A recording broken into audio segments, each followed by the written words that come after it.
Out of all the gaming PCs that I've reviewed so far this year, NZXT has been the most voted for PC that I've seen yet. I did a poll and over half of you chose NZXT. Because so many of you were interested in this specific gaming PC, I also tacked on a bunch of accessories. I even had our team run all of the normal benchmarks on this PC twice for several days on different versions of this PC to show you how fast each configuration is depending on your budget. This is my 100% honest and unbiased review of the NZXT BLD.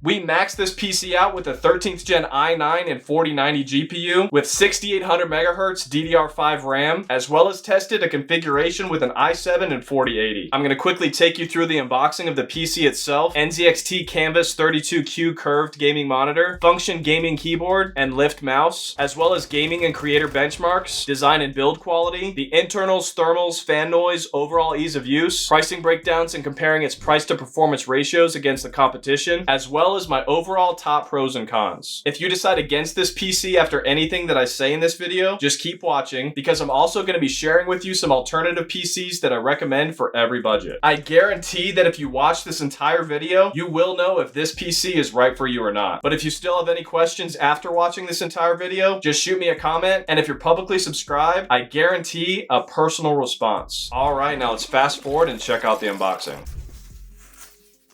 First thing you'll notice at the top are all the accessories if you purchased any. I just bought the magnetic cable puck just to kind of show people who are curious about it.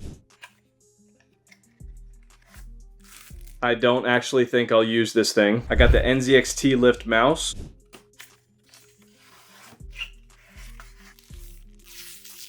This was kind of like the Apple of gaming mouses. Pretty sleek and smooth and was very comfortable to game on for extended periods of time. I don't normally like using a light gaming mouse, but I don't know, there's something about it that made me not mind it too much. It certainly doesn't feel cheap by any means. The only lighting effects on it are underneath, and you can customize that however you like using the NZXT Cam software. I also got the NZXT function keyboard.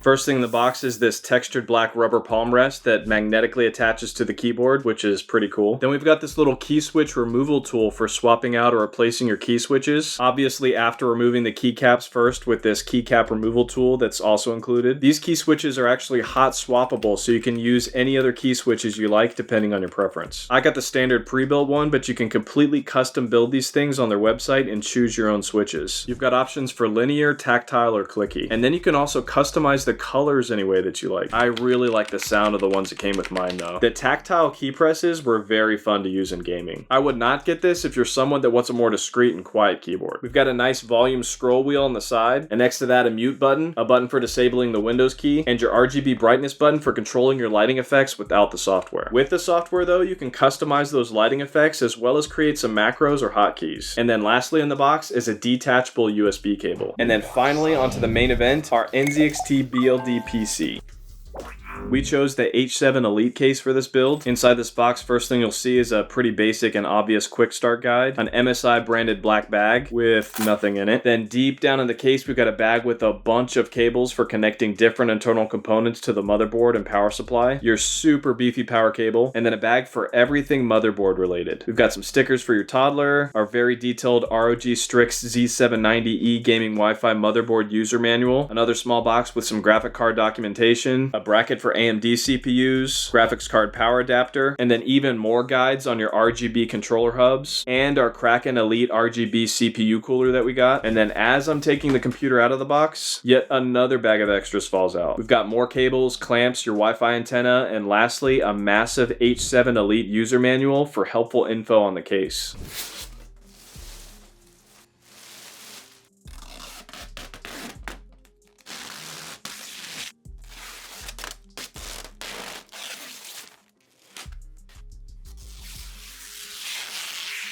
And lastly, before we jump into the main computer review, we also ordered the Canvas 32Q curved gaming monitor. We're going to open the stand first and then the monitor. Got a base and then the actual arm. Fairly heavy and solid feeling. And then to attach them together, we just need to flip it over and then hand screw them in. And now for the actual monitor. On the top, they've included some cables for us. We've got a display port, USB-B for upstream data to the monitor, USB-C, HDMI, your power adapter, which is a 90-watt power adapter, and power cable. And protected in plastic, your user manual. Now let's go ahead and click the stand in to the back of the monitor. Well, that was easy.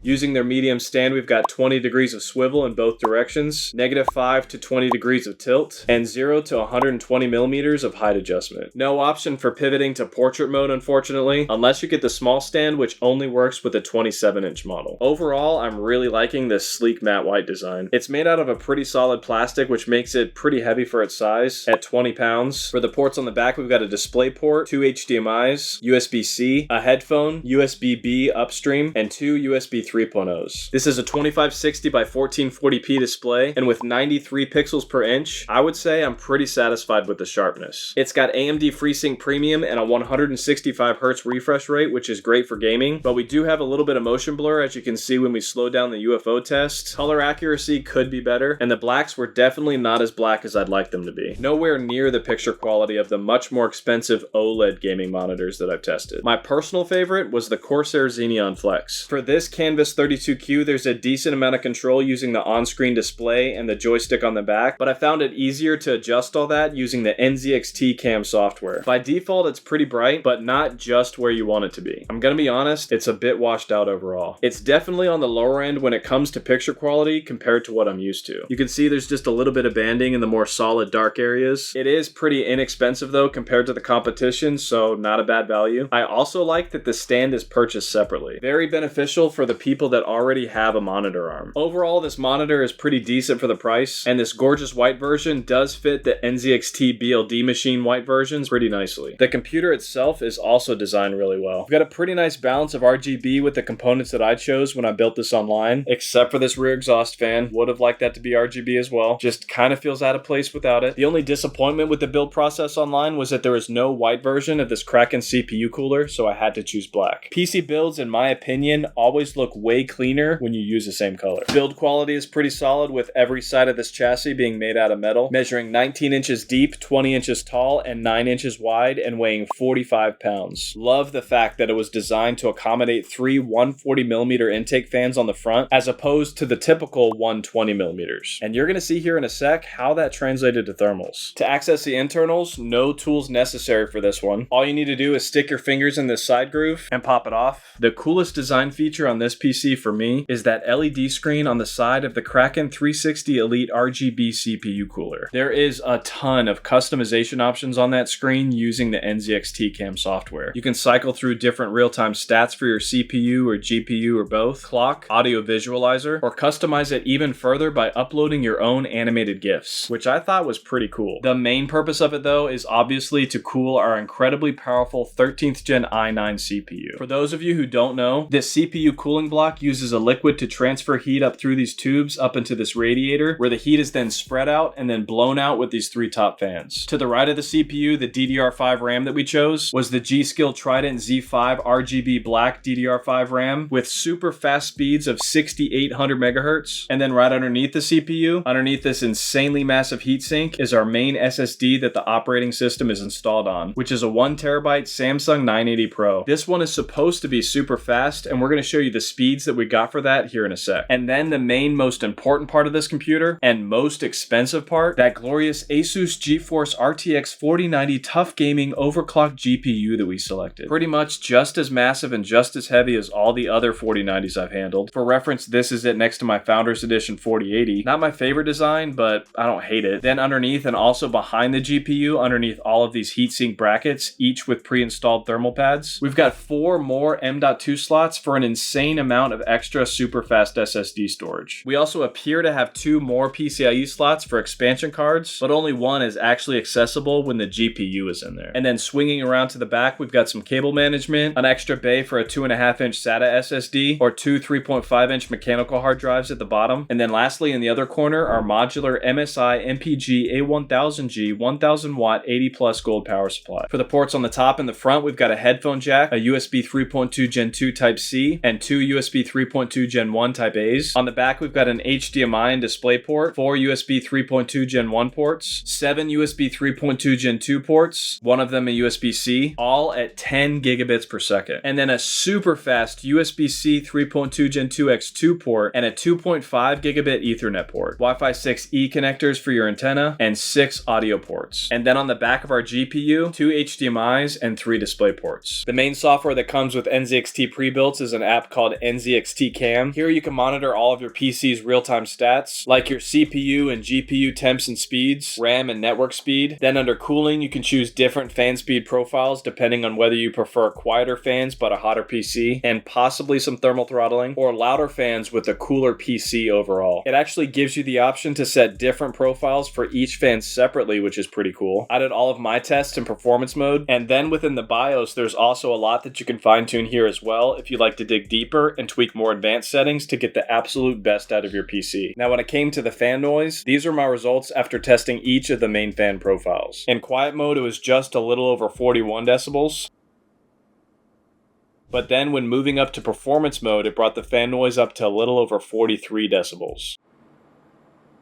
This isn't loud, but it is slightly louder than average. A very clean sound though, with no rattling or whining. Now for the thermals, you can see in our thermal imaging time-lapse from computer off to full-on gaming that heat does start to build up against the glass right next to the GPU. Opening up the glass panel reveals just a little bit more of what's going on here, as the side of the 4090 GPU does generate quite a bit of heat. Most of that heat successfully and quickly escaped out the back and top exhaust fans though. The majority of our testing was in actual gameplay though. These were our CPU temps for several different games at their highest presets at 1080p. You can see that it appears pretty average temperature-wise when it came to the latest top-tier PCs. And then when averaging all 1080p gaming tests for all games together and comparing against every PC that I've recently reviewed, you can see that it is pretty average next to the other 13th gen i9 PCs. But then when stepping up to 4K, I sorted all these results by the GPU because stress is taken off the CPU and placed on the GPU at high-resolution gaming. And you can see here that this PC had the lowest 4090 GPU temps out of all the latest gen PCs that I've seen so far. Pretty impressive. Performance and gaming benchmarks. And up next, the most important part of this review, the price to performance ratios. For Cinebench R23, which simulates its 3D rendering power, we got a multi-core score of 36,381 and a single core score of 2,165. The third highest right next to the Corsair Vengeance i7-400 and Lenovo Legion 7i Gen 8. The more budget-friendly i7-480 version of this NZXT BLD, that one scored just slightly lower than Corsair's i7-400 equivalent with the same specs. Another very helpful test for you 3D renderers is the V-Ray benchmark, and these were our CUDA, RTX, and overall V-Ray performance scores. The second best that I've ever seen for the GPU-based rendering scores. Very impressive. This demonstrates how well a PC is going to handle real-time viewport rendering and real-time lighting. You can see that the less expensive i7-480 version of this machine performed pretty average compared to the others in that category. These V-Ray performance rendering scores demonstrate how well it handles the more advanced, more realistic rendering that takes a lot longer to calculate. But for those of you who use Blender, we got a slightly over 13,000 GPU score, right where it should be on the charts, and then a 526 CPU score. Again, pretty average on the charts here too, with the Corsair Vengeance i8-100 being at the top. And then the last set of benchmarks for creatives before we get into gaming are the Puget Benchmarks. Here's where both versions that we tested stand on the chart with the DaVinci Resolve scores. Pretty good and almost as high as the Corsair Vengeance PCs, although both performed rather low in Premiere compared to where it should have been. Adobe Photoshop, pretty low score here as well compared to the other PCs with 13th gen CPUs and 4000 series GPUs. Now for After Effects, most of the PCs that I've tested got scores that were pretty close to each other, so this one wasn't far off from the rest. The HP Omen 45L and Corsair Vengeance i8-100 were quite a bit ahead of the competition here though. Overall, it appears that there are better options than NZXT if your primary use is Adobe products. For that Samsung 980 Pro SSD, the main drive that the operating system is installed on, we got speeds of 6,800 megabytes read and 5,000 write, which is very fast. Here's where things get interesting. For 3D Mark, which is a great benchmark used to predict a computer's overall gameability, we got an overall score of 33,258, a graphics score of 36,213, and a CPU score of 22,743. A new record for the highest 3D Mark score out of all the gaming PCs that I've tested. The more budget-friendly i7-480 version of this computer also performed the absolute best in its category. Actual gaming FPS are probably what you guys care the most about though. And these were our average FPS results we got for several games at their highest presets at 1080p. Compared to the rest, it was a bit higher than average. And then averaging the FPS from every game at ultra graphics settings and comparing it to all of the most recent PCs that I've reviewed, you can see that it's near the top right behind the Corsair Vengeance PCs and the CLX Raw at number 1. That was with the new AMD 3D CPU at 1080p resolutions though. Things changed quite a bit when we stepped the resolution up to 1440p. NZXT moved up to 3rd place at this resolution, and the more budget-friendly i7-480 version was neck and neck with the Corsair Vengeance i7-400 equivalent. The 4 fastest gaming PCs at 4K were nearly tied when averaging the FPS from every game. NZXT was only 3 average FPS from being at the very top. I say this in most of my reviews, but I'm going to say it again for people new to this channel. I am still blown away that the budget-friendly Skytech Azure 2 with just a 13th gen i5 and 4070 Ti GPU is faster than all the 12th gen i9 CPUs with 3090 GPUs. The cream of the crop last year. Those used to be well over $4,000. The Skytech Azure 2 cost half that. So that's how everything ranks when comparing raw performance. But let's check out what changes when we factor in the price to performance ratios. I also got a monitor, a mouse, and a keyboard. The computer itself though was just over $3,800, which is a pretty good deal, believe it or not, for a computer with these specs. Now that is still a lot of money, so if this is still understandably too much for you, then stick around for my pre-built recommendations for every budget. The Corsair Vengeance i7-400 has just recently dropped $200 and is now just slightly less than this computer at $3,750. The R15 about $500 more at over $4,200, and the i8-100 about $800 more at $4,600. And surprisingly, the HP Omen 45L has posted an insane deal. At the time of this recording, theirs is actually $700 less at only $3,150. By far the least expensive pre-built that I've seen, with a 13th gen i9 and 4090. As of this recording, that PC is my new recommendation because of how fast it is, and now because of how inexpensive it is. Yes, that means that I recommend the 45L more than the faster Corsair Vengeance PCs that I normally rave over. Corsair still does have a more appealing 2-year warranty as opposed to the typical 1-year warranty for most other pre-builts, so that's a valuable thing to consider. And this NZXT also has a 2-year warranty. And this leads me to the most important part of this review, the price to performance ratios. Because of this new updated price, the HP Omen 45L now has the best dollar per FPS ratio out of all the 4090 PCs that I've reviewed so far at 4K. This i9 4090 version of the NZXT had the 3rd lowest dollar per FPS ratio in that category, and the i7-480 version had the 2nd lowest, right behind the Corsair Vengeance i7-400 equivalent. Same thing for the pricing per FPS at 1440p. The Skytech Azure 2 at the top overall, and the HP Omen 45L having the best ratio for the top tier i9 4090 PCs. The budget-friendly CyberPower Gamer Extreme took the number 1 spot when gaming at 1080p resolutions though. Now if you're at an entirely different price point, these are my recommendations for every budget. I've also got links down below in the comments and description for all of them. If you need to be under $3,000, then I would go with this i7-480 version of the CyberPower PC Gamer Supreme for just over $2,600. Basically the same specs as the less expensive version of that Corsair Vengeance i7-400 we tested, but $300 cheaper. Although I still do prefer the Corsair version myself, in my experience, CyberPower PCs do tend to get a little hotter than most PCs though. If $2,600 is still too much, for those with a budget closer to